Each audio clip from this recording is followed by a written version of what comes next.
swamp syrup. Oh, dang, Luke, that's making me want to pee. I'm gonna smash up those berries. I forgot. I kind of like smash them up. Squeeze the fun out of them like a squeeze it. Yeah, they get saturated, and then I have to like. They're squishable. Yeah, they're soft now, and I'm gonna just like kind of like smash them around a little bit. It smells like the cheese, bro. These mulberries taste really good, actually. Even just straight up, you don't. I mean, the honey makes it a lot more palatable, but for some reason, this is a really good batch of mulberry.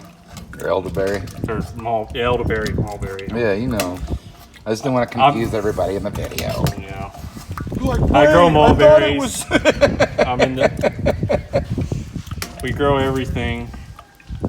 All berries. Yeah. Quit your belly aching and drink it. I was researching mulberries last night. That's why I said mulberries. Smash them up a little bit.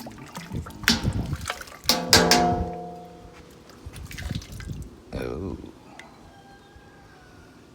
It's delicious.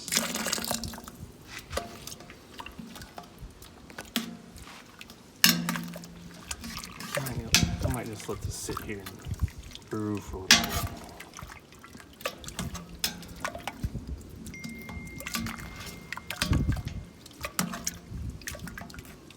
You know me, bro. I got all day.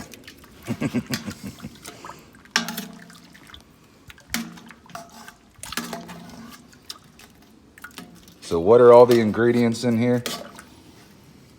We've got elderberry. We need to add some ginger. Mm-hmm. That's one ingredient that I forgot to put in. So we got ginger, Thai ginseng, black Thai ginseng. Good for your man health. And then we got some like cinnamon, allspice, cloves. Got 3 different kinds of turmeric. I probably already said elderberries. Beautiful day.